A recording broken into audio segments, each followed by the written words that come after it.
Olá, estamos na última semana de julho. Eu tirei esse período de férias para estudar, trabalhar o material que eu pretendo trazer para todos vocês, não só esses que me acompanham aqui nos vídeos pelo YouTube, mas também aqueles que já se tornaram participantes da Escola Lacaniana de Psicanálise do Rio de Janeiro, que me dá muita alegria saber que tem gente que está se inscrevendo para não só assistir os meus seminários, mas também os dos outros colegas como participantes. Isso é muito importante para a difusão da psicanálise enquanto um instrumento de crítica, né? De pensamento crítico sobre o tempo que nós vivemos, sobre as influências, né, dos discursos diversos que estão no entorno das pessoas, né? Então, isso me traz muita alegria. Então, eu vou retomar nesse segundo semestre, a partir do dia 10 de agosto, às 19h30, pelo Zoom da Escola Lacaniana de Psicanálise, o meu seminário sobre as psicoses. Eu já falei bastante sobre esse assunto no primeiro semestre e eu estarei retomando a partir das psicoses ordinárias. O que são as psicoses ordinárias? Quer dizer, essas psicoses que às vezes passam despercebidas e que parece, eu gostaria de dizer assim, parece que a nossa contemporaneidade, de alguma maneira, tem facilitado para que essas psicoses, que na verdade são afecções, né, psíquicas de determinados sujeitos, sem que eles apresentem sinais muito claros de que a estrutura de base é uma psicose, são esses sujeitos que às vezes nos parecem um tanto ou quanto estranhos no seu funcionamento na vida, muitas vezes passam a vida inteira e jamais vêm a abrir um surto, né? Isso que a gente chama de surto, esse desenrolar, né? Subjetivo, onde o sujeito desconhece de que lugar ele fala, uma desamarração, né, subjetiva. Eu acho que seria uma maneira mais simples de quem não tem muita familiaridade com a psicanálise, sobretudo com a psicanálise lacaniana, de entender o que eu estou chamando de psicose ordinária e baseada também na teorização do Jacques Lacan, que se ocupou durante muito tempo das psicoses, sobretudo das psicoses paranoicas, que foi justamente tema da sua tese de doutorado, o famoso caso Emile. Mas essas psicoses, né, elas, na nossa contemporaneidade, elas encontram muitas muletas imaginárias. E essas muletas imaginárias, essa questão da virtualidade, né, da comunicação virtual, dessas novas linguagens, né, permitem que esses sujeitos se sustentem nessas muletas e que justamente não venham a abrir um surto, né? Esses pacientes são muitas vezes pessoas que apresentam uma enorme dificuldade no trato com outras pessoas, né? Elas são mais reclusas, são aparentemente, a gente costuma dizer que são pessoas mais fechadas, estranhas, não gostam muito de falar. Bom, isso é todo o imaginário da questão. Mas o que se passa na subjetividade desses sujeitos?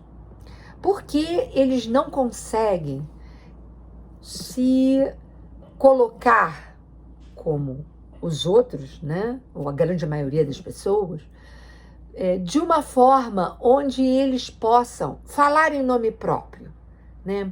Porque é sempre a partir do imaginário que eles de alguma maneira absorvem do seu entorno, né? O que se passa com esses sujeitos.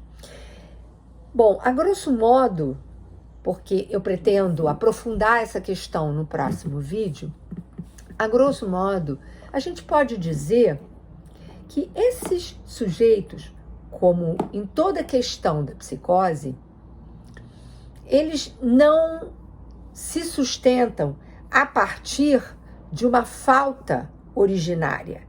Que falta é essa? É a falta que permite, né, a todo sujeito, e é claro que eu estou falando de falta, mas a rigor seria correto dizer uma perda originária, né? A perda da naturalidade, a perda da condição de natureza. Esses sujeitos, para eles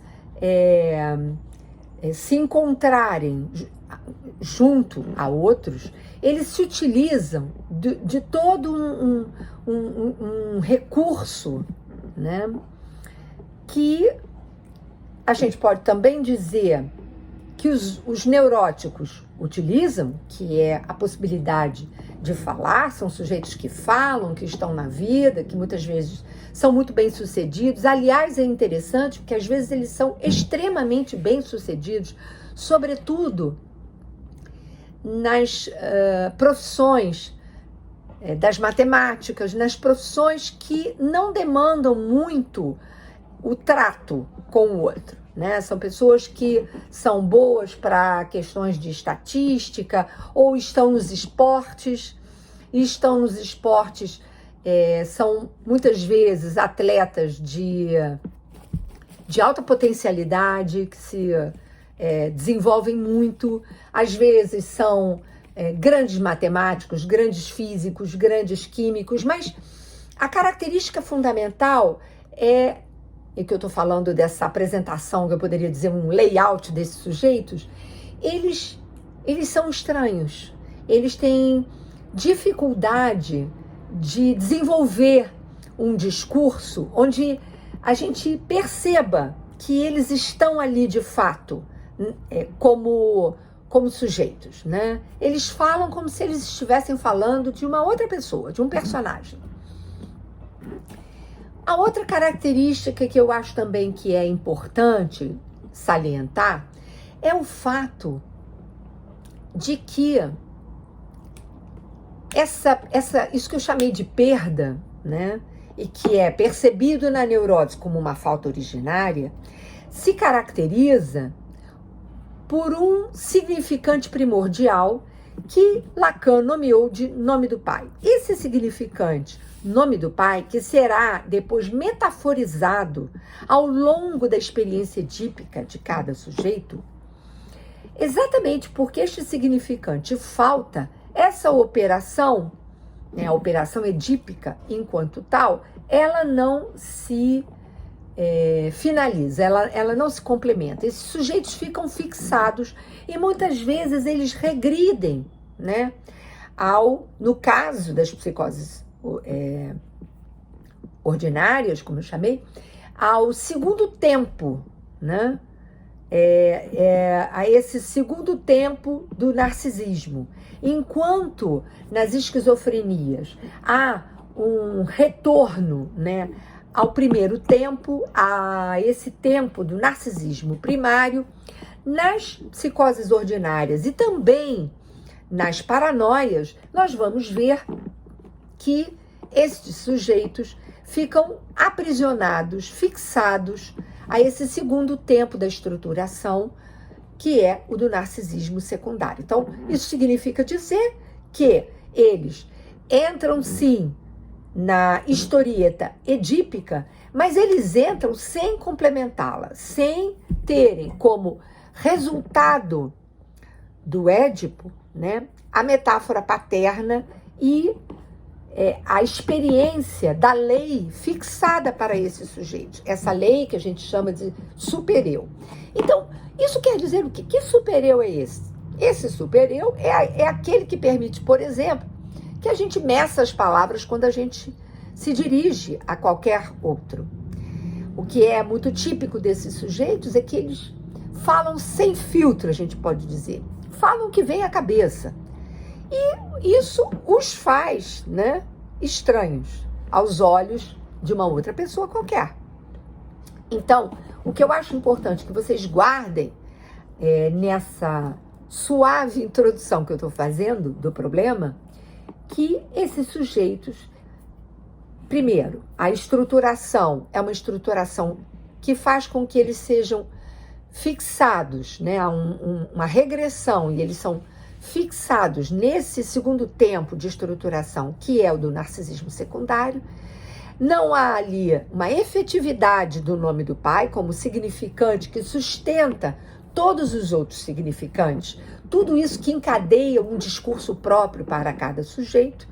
E isso pode, eventualmente, se apresentar como quando esse sujeito é questionado, né, na sua posição singular, quando ele é chamado a responder de uma posição singular, ele não tem com o que responder e ele pode, eventualmente, não é sempre que isso acontece, ele pode abrir isso que a gente chama de um surto psicótico. Mas na grande maioria das vezes, estes sujeitos se sustentam nisso que eu estou chamando de muletas imaginárias. Da próxima vez, a gente vai trabalhar com um pouco mais de critérios teóricos, isso que eu estou falando de uma forma bem livre aqui para vocês.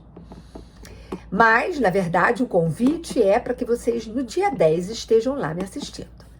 Um beijo